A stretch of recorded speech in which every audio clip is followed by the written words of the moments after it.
આ સરકારની સામું અવાજ ઉપાડ્યો એટલે હવે તમને સામ દામ દંડ ભેદની નીતિથી તોડવાનો પ્રયાસ આ સરકાર દ્વારા કરવામાં આવી રહ્યો છે. આ શબ્દો મારા નથી, પરંતુ આ શબ્દો એક ખેડૂત આગેવાનના છે, જે છેલ્લા કેટલાય સમયથી જેતપરના ખેડૂતો સાથે લડતો હતો, પરંતુ હવે તેણે પોતાની નવી લડતની શરૂઆત તો કરી છે, પરંતુ પોતાના જૂના મિત્રો માટે લડવાનું આ વ્યક્તિ ભૂલ્યો નથી.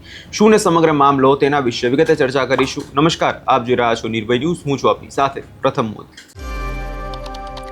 ગુજરાતભરમાં જે ખેડૂતો અત્યારે વિરોધ પ્રદર્શન કરી રહ્યા છે, અને આજે મોરબી જે ખેડૂત આંદોલન છે તેનો પાર્ટ 3 ની અંદર આજે કલેક્ટરને ખેડૂતો આવેદનપત્ર પણ આપ્યું, પરંતુ આ બધાની વચ્ચે એક જે ચિત્ર સામે આવ્યું તે ઘણું લોકોને ચોંકાવનારું છે.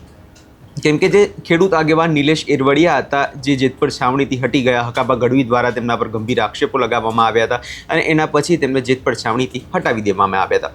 પરંતુ આ બધાની વચ્ચે જ્યારે હવે ગઈકાલે જ્યારે સમાચાર સામે આવ્યા, જ્યારે મંત્રી કાંતિ અમૃતિયાના ભાઈ કાળુ અમૃતિયાની ફેક્ટરી પર જે છે રેડ પાડવામાં આવી હતી, અને એ જ પછી હવે તેમના સમર્થનની અંદર નિલેશ એરવડિયા આવ્યા છે. સૌ પહેલાં નિલેશ એરવડિયા દ્વારા શું કહેવામાં આવ્યું છે, એકવાર એ પણ સાંભળી લઈએ. જય જવાન, જય કિસાન, ઇન્કલાબ જિંદાબાદ. મિત્રો, કાલરોજ મહેન્દ્રનગર 4 રસ્તાથી કલેક્ટર કચેરી સુધીની જે પદયાત્રા છે, એ પદયાત્રામાં મોરબીના વેપારી બંધુઓ, શૈક્ષણિક સંસ્થાઓ, સામાજિક સંસ્થાઓ, ધાર્મિક સંસ્થાઓ તેમજ તમામ ઉદ્યોગપતિઓએ આવવું જોઈએ, સાથ સહકાર આપવો જોઈએ અને કિસાનોની જે માગણી છે, હક અધિકાર અને ન્યાયની લડત છે, એ આવેદનપત્ર આપવા જવાના છે. એમાં આપ સૌએ સાથ સહકાર આપવો જોઈએ.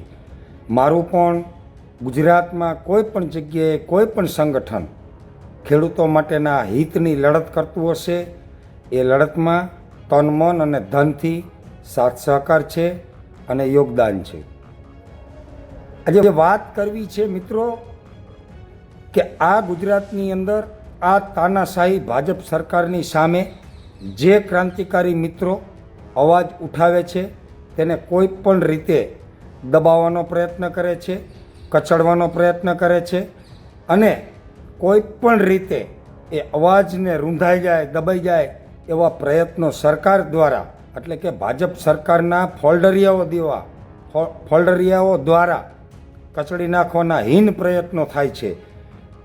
સૌ પ્રથમ મને ડેમેજ કરવામાં આવ્યો, કોઈને કોઈ આક્ષેપ પ્રત્યાક્ષેપ કરીને. ત્યારબાદ મારા મિત્રની ગૌશાળાની નોટિસ આપવામાં આવી, એને પણ દબાવવા માટેના પ્રયત્નો થયા. ત્યારબાદ મારા ભાણેજ, મારી સાથે જ બેઠેલા કારુભાઈ, એના ભેડિયા ઉપર રેડ કરી અને એને દબાવવા માટેના પ્રયત્ન કર્યા. તો આ ચરકટો કોઈ પણ સંજોગોમાં ક્રાંતિકારી મિત્રોને ક્યાંક ને ક્યાંક ડેમેજ કરી, ક્યાંક ને ક્યાંક દબાવી અને આ આંદોલનને છિન્ન ભિન્ન કરવાના પ્રયત્નો કરે છે. સરકાર સામે જે અવાજ ઉઠાવે છે એને દબાવવા માટેના જે ષડયંત્રો કરે છે. તો આવો સૌ જાગો, કારણ કે આવનારા સમયમાં આજે અમારા 3નો વારો આવ્યો છે, કાલે તમારો પણ વારો હોઈ શકે. એટલે કહું છું, આવો જાગો, એક થાવ, નેક થાવ. સર્વ ધર્મ, જાતિ, જ્ઞાતિ, સંપ્રદાયના મિત્રો, ખેડૂતના દીકરાઓ એક થઈ અને આ તાનાશાહી સરકારને તમારી ભાષામાં જવાબ આપો, એના તમતમતા ગાલે તમાચો મારો.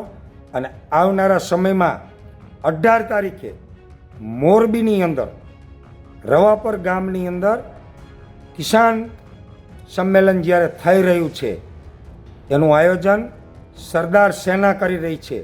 તો આપ સૌ મોરબીવાસીઓને, ખેડૂતના ખમીરવંતા દીકરાઓને, તમામ જ્ઞાતિ, જાતિ, ધર્મ, સંપ્રદાયના લોકોને હું સૌને આહ્વાન કરું છું અને સાથે 2 હાથ જોડી અને વિનંતી પણ કરું છું, આવો સૌ સાથે મળી ખેડૂતોના હક અધિકાર અને સન્માનની લડત લડીએ અને આ ચમરબંધીઓને એની સાચી નીતિ, રીતિ અને ધર્મનું કાન પકડી અને શાનમાં એને સમજાવીએ કે સમજી જાઓ, નહીતર આવનારા સમયમાં ખેડૂતોના હિત માટેનો કાયદો પણ અમે બનાવશું અને સરકાર પણ અમે બનાવશું. આ લોકતંત્ર છે, લોકો વડે બનેલું તંત્ર છે, લોકશાહી છે. જો એને આ પ્રેમથી ન ફાવતી હોય તો ફરી પાછું લોકોના પ્રશ્નોને વાચા આપી લોકોના ફાયદા માટે, ખેડૂતોના ફાયદા માટે, મજૂરોના ફાયદા માટે, વંચિતોના ફાયદા માટે, ગરીબોના ફાયદા માટે કાયદાઓ બનાવશું અને સરકાર પણ બનાવશું.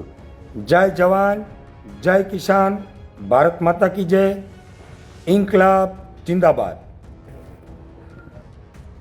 હવે અહીંયા તમે જે રીતે નિલેશ એરવડિયાને સાંભળ્યા અને તેમના દ્વારા વાત સ્પષ્ટ કહેવામાં આવી રહી છે કે એક તો સૌ પહેલાં મનોજ પનારાની ગૌશાળાને નિશાન બનાવવામાં આવ્યું અને એના પછી જે કાળુ અમૃતિયાની આ ફેક્ટરીને નિશાન બનાવવામાં આવ્યું. એટલે કે તમે જ્યારે હવે એક સરકાર સામુ અવાજ ઉપાડો છો ત્યારે તમને તેનું પરિણામ આ ભોગવવું પડે છે, જેવી વાત તેમના દ્વારા કહેવામાં આવી રહી છે. કેમ કે અત્યારે આપણે જોયું કે નિલેશ એરવડિયા દ્વારા પોતાની એક અલગ સરદાર સેનાની રચના કરવામાં આવી હતી. ઘણા બધા વિવાદો પણ થયા હતા, આગેવાનો વચ્ચે અનબનાવ બન્યા હતા.